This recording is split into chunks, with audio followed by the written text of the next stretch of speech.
Standing up in McKinney, this is According to Callus, June the 22nd, episode 441. And today, I'm going to ask you to have a little sympathy for the government. Or if you are familiar with an older song, some sympathy for the devil. In this case, I repeat myself. Oh, maybe you think that's a bit harsh, but I'm not so sure. All right, before we get into the subject matter, let me remind you the best way you can help me help you is like, share, and subscribe to this here podcast. Every new subscription pushes us up just a little further and a little faster on the download scale here. We're quickly approaching 160K downloads, and I have now achieved four listeners out there. And I got to say, they've been really, really busy helping me out, building a show. And we're going to keep doing what we're doing. We are making a difference, and you can make a difference. And if you want to do that, you can do something as simple as rate and review this program. Go to your favorite podcatcher and get it done. It takes less than 5 minutes. All right, here we go. On with the program. Why am I encouraging you to have a little sympathy for the government? Well, they have an extremely tough job down there. I mean, between whining and dining the lobbyists and entertaining their interns and, dealing with angry constituents, I mean, it's a tough job down there. Couple that with the fact they really don't get paid a whole lot of money unless, of course, you have the full-time gig. Is a statewide elected official. But when it really comes down to it, I mean, they have a hard job, particularly this year because they have the show trial of the century coming right on up here. Yes, the show trial of the century. If you thought they did a good show in D.C. when they impeached a former president not once but twice, just wait until we get started. Allegedly, we have some rules that are coming out today. Or, I'm sorry, they technically should have been out yesterday. But, the Senate's on their own little time schedule.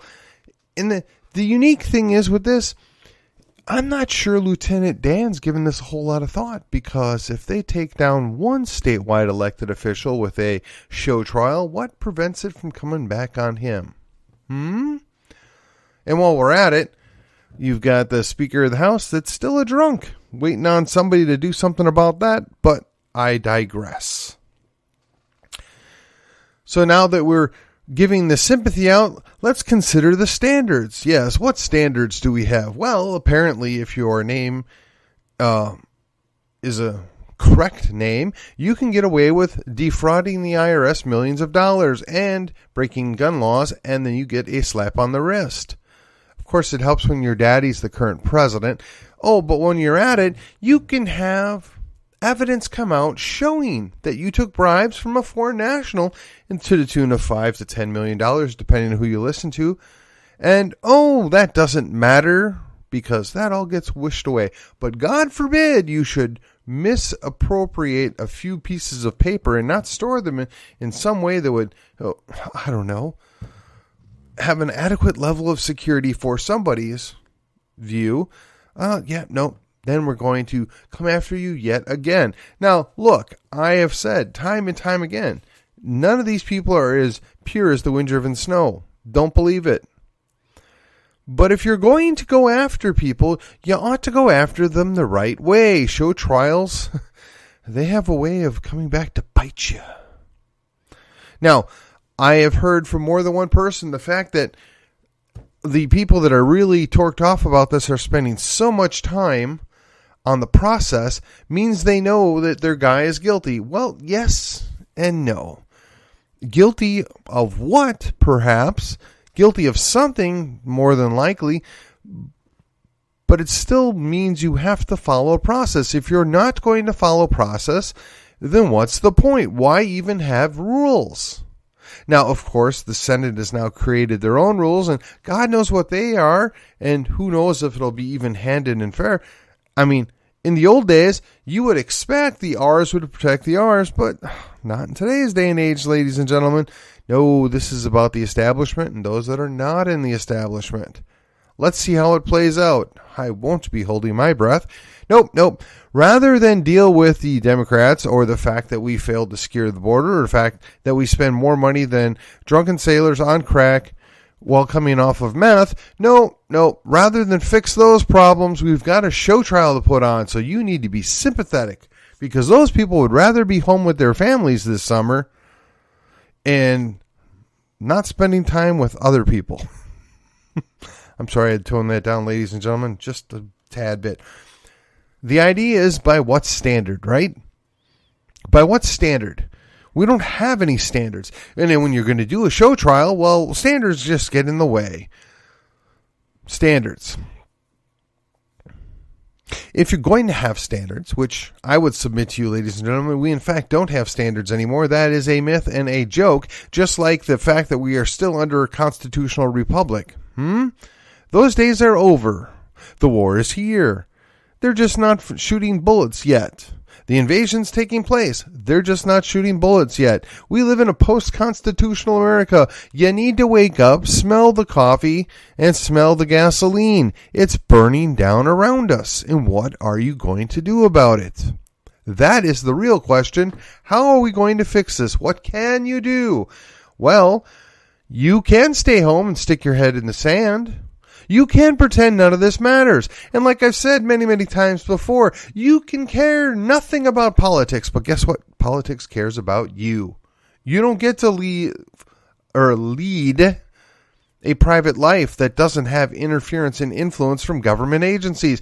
You see, there was a book written many moons ago that says you're probably guilty of 3 felonies a day, and that was 20-some years ago. I would imagine that if they really wanted to get picky, they could find 5 or 10 felonies a day, and that's just being generous. But of course, if you have the right last name or the right demographic flavor, none of those rules matter to you. But God forbid you would be me.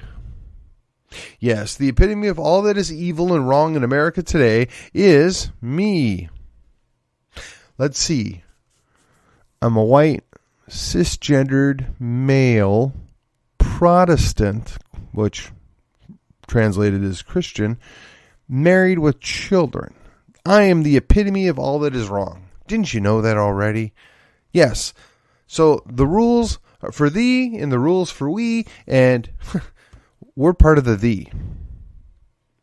And of course, perhaps, maybe you get to take part in that whole double standard show, but it doesn't matter because, again, when there are no rules and no standards, you need not apply. I guess there's some kind of Asian proverb about don't be the nail that's sticking up because you're going to get hammered down. Well, that may be true, but in the United States, in Texas specifically, we believe in standing tall. We believe in standing on principle. We believe in holding our ground and making everybody else acknowledge it. Now, occasionally that means you lose. Occasionally that means you get pushed over. Occasionally you're like the guy that stood in front of the tank and they got squished underneath the treads. All of this may be true, but it doesn't matter if we don't do anything about it right here and right now, where we can still push back, while we still have a chance. So I ask you, by what standard? If you believe the Constitution still matters, then you have to hold people accountable for violating it. If you believe that the Constitution is still important in the guiding instrument of our government, then you need to make sure they obey it.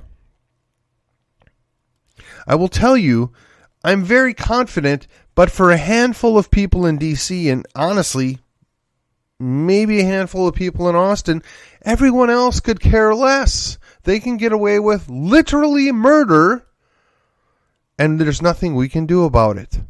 But we, the people, outnumber them hundreds to one. The question is why do we tolerate it? Why do we keep going along with this? It's because we have sympathy for the devil, the government. It means that we just don't care. We have decided to pick our poison.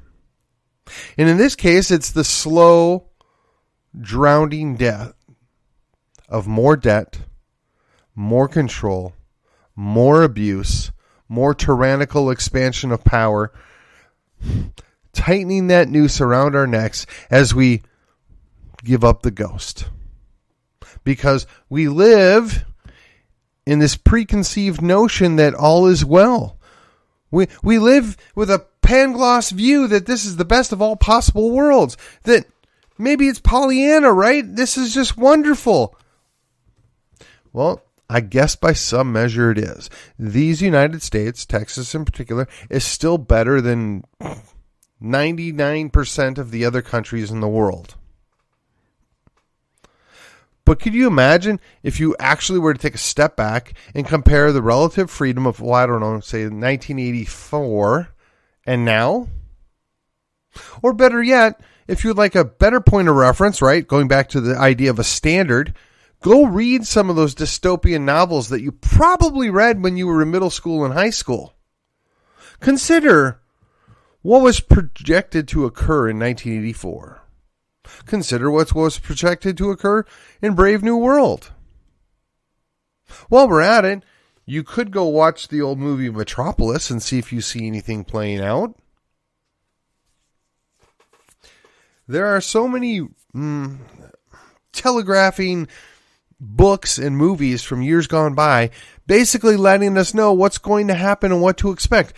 The thing that I find humorous is there was this book, The Handmaid's Tale, which, honestly, I haven't read it, so I don't know what's in it. But it kind of sounds like crazy made-up stuff because the chances of that happening are slim to none based upon what we've seen play out. I don't get it. I'm just not sure. I mean, we read Animal Farm, most of us, in middle school, or at the very least watched a little illustrated cartoon or whatever of the Animal Farm, and we all understood it was a metaphor with what happened in the Soviet Union. No, excuse me. But if you watched it and you understood what happened in the Soviet Union, how is it you can't see it going on right here and right now? How is it you can't see that some animals are more equal? How is it that you can't understand that everything that we were warned about is happened or is in the process of happening, and yet we're supposed to believe that all is well. Nothing happened. It's all good. I mean, I'm only going to assume it's because we have sympathy for the government, right? I'm only going to assume it's because people are fearful of what acknowledging the world we live in would actually mean to them. I would assume that it's because people just want to continue to be in their play along world, right? Just keep living in that idea that we have to be sympathetic to our overlords. Kissing the hands that feed you, right? All the while you're ignoring the chains around your legs and around your wrists. Let me ask you, if you're over the age of 50, do you remember what it was like to wander around your city at night, unaccompanied by an adult, and not have any fear whatsoever? Let me ask you, do you remember being able to drive down the street without having to worry about being pulled over and harassed because you didn't have a sticker up to date, or because you didn't have your seatbelt on in such a way that the officer could see it from across the highway? Now, maybe everybody didn't experience the freer 80s. And let's be honest, they weren't perfect either. But let's compare what we observed and experienced back in the 80s to the 2020s. Are we freer now than what we were then? Are we more secure in our person, places, and things than we were then? Have we really benefited by having pocket computers that record everything that we do during the day? I mean, don't get me wrong. I carry one. I see it as a necessary evil. That's my choice. But believe you me, when the bullets do start flying, that's the first thing I'm going to be ditching. You know, they didn't have to round us up. We rounded ourselves up. They didn't have to starve us. We just eat garbage normally. I mean, look, I'm guilty of it too, right? They didn't have to dumb us down. Well, actually, they did. They did that in the government school. Sorry. They don't have to do it any further, right? They don't have to propagandize you any further because they've done it for 3 or 4 generations through the government schools. They literally have pushed us into a point where we willingly accept the fact that we have become cattle. We are like cows and like sheep. And we've failed to notice the fence built around us. And I'm just curious, is it because we're sympathetic? Is it because we trust that those that are manipulating us have our best outcome in mind? Really? I mean, they're telling you the exact opposite. I mean, even here in Texas, our governor, the leader of our government, has done nothing concerning the most important responsibility he has: securing the state of Texas. Nothing of any consequences occurred on Greg Abbott's watch. So I'm wondering, why does he still have that job? Why are we wasting time putting on a show trial for somebody that at least portends to care about what's going on in the southern border, portends to want to do something to stop the unmitigated disaster that this migration is causing? Hey, but don't worry, Lieutenant Dan assured us he was going to build the fence, right? He was going to protect the border, secure the border. Still waiting on that, Lieutenant Dan. Hey, but I know you got plenty of time now to put on your show trial.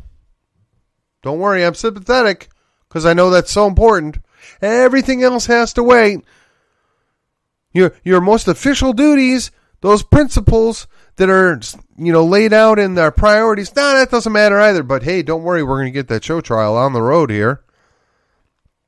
I'm not buying it anymore, folks. I'm not buying it. I've played the good Republican for well over, 20 years now. I've sucked it up. I voted for guys that were not my favorite, not my first choice. I continue to toe the line. I mean, I do my best to encourage others to work within the party to get better candidates, to get better outcomes, to, reach across to those moderates and encourage them to partake and say, hey, you know what? We, the Liberty team here, we understand we can't have everything, but we'd sure like 80%. Can you work with us on this 80%? I mean, surely you can see that the trajectory we're going on is not good. We have more debt than we can ever possibly pay off, unless, of course, we just renege on it. We just say, yeah, we're not paying that. Yeah. We're going to default. Forget you. I mean, we've already defaulted multiple times in history. If you don't believe me, go back and recheck out those history books. Preferably someone that's honest. Okay, well, you won't want to waste your time with that. Go check out Brian McClanahan, Tom Woods, or Chris Ann Hall. They'll give you a better understanding of what's gone on in American history in the last, 250 to 400 years, depending on how you want to measure it. I'm so over pretending that these folks that go down to Austin have anybody's best interest in mind except for lining their own pockets. So we've picked their poison. We've picked a bunch of guys and gals that have ours after their name, trusting that they're going to do what's best for the state of Texas, trusting that they can see their way forward to improve and protect the state of Texas. And how's that working out for us? Hey, don't worry, we got the show trial coming on. We must be entertained. We must remove the stain that is the Attorney General, the only guy that appears to do anything at any time to somewhat push back against the federal government's abandoning of their most important function. So let me ask you, if our own government doesn't care about the borders, what are you going to do about it? If our own government doesn't care about the fact that they've spent more money than can ever possibly be paid back, what are you going to do about it? If our own government disregards the very thing that's supposed to tell them what to do and what they can't do, the Constitution, what are you going to do about it?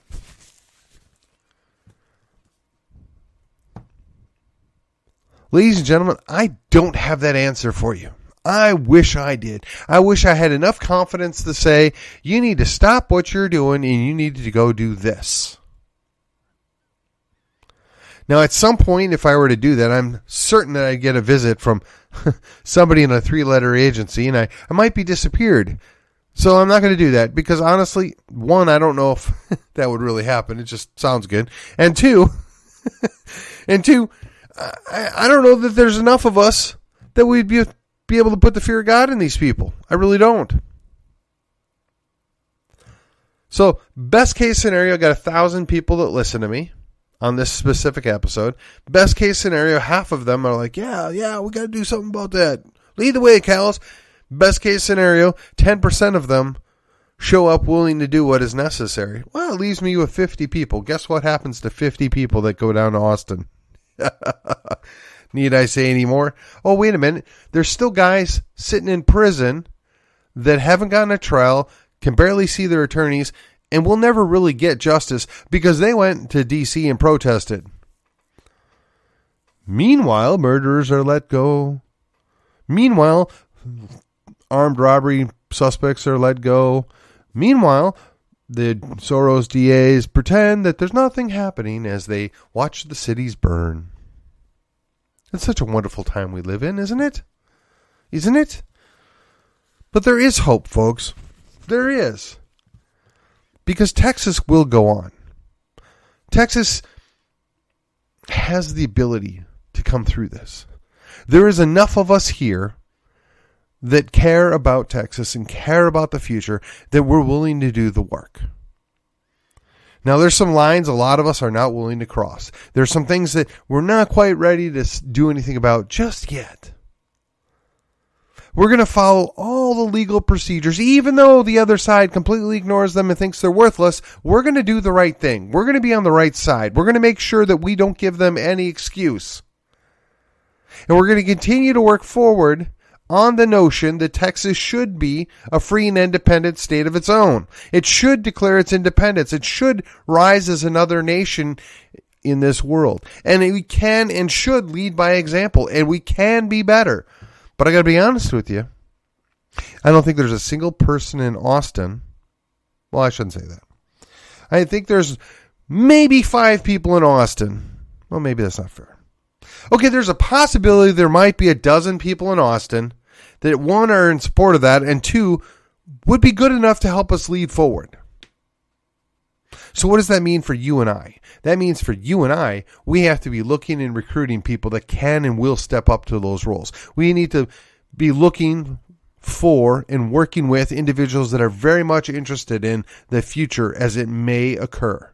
Now, look, it's not going to be perfect. It's not going to be without challenges. There's still going to be political nonsense back and forth. There's still going to be other challenges, yes. But look at this. We would jettison all the nonsense out of D.C. We would encourage our people that are uncomfortable with being part of an independent Republic of Texas to go back or to flee to wherever they want to go because we don't need you here.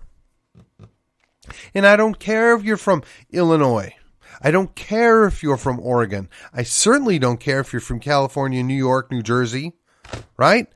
Go back from wherever you came from if that scares you, if you're worried. We don't need you. Much like John Adams told the people that were comfortable with their chains on to go ahead and lick their wounds, and may posterity forget you were ever among us. I will tell those folks the same thing. Are you willing to join me? Are you willing to start working on this right here in a proper legal manner? Yes, I know the other side doesn't care. The other side ignores it.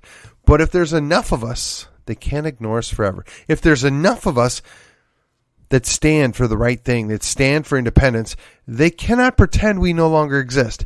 You need to be calling your state reps and tell them you want to vote. Give us the vote. Right? The Texas independence movement is looking for just the opportunity to vote on this. Those folks at T&M have been working on this for years, and we're close. We're really, really close. So call your Texas representative, your Texas senator, and say, hey, you know what? Fine. You don't support Texas. But you know what? If you put it on the ballot, you get to say, whatever the outcome is, this is what the people want. This is what the people see. And for those of you that are not part of my party, call your party. Call your party leadership and tell them this is what we want. We want an opportunity to vote on this. Hey, look, if somebody's right and this is only 2% of Texas, wouldn't you want to know that? What if it's 25%? Well, that's sizable, but what if it's 55%? What if it's 55% of the people in the state of Texas say, you know what, we've had enough of DC, we're going to dump them, and we're going to create the new Texas Republic? Wouldn't you want to know that? I think that's really why they avoid us, why they don't want to do it. And I think it goes right along with the idea that, well, they're too busy doing show trials, they don't have any standards, and quite frankly, they think we're going to keep accepting the poison that they give us. Ladies and gentlemen, we don't have to do any of that. I'm telling you right here, right now, it's up to you. You start showing up and you start asking those questions. You start requesting an audience with your representatives. You start making them answer those questions. You start holding them accountable. And you know what? As much as it pains me to say it,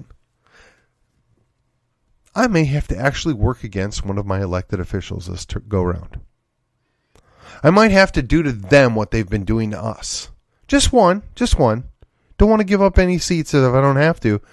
But if we can just bring home the message that you guys don't care, you don't think we are worth your time, well, we feel the same way about you.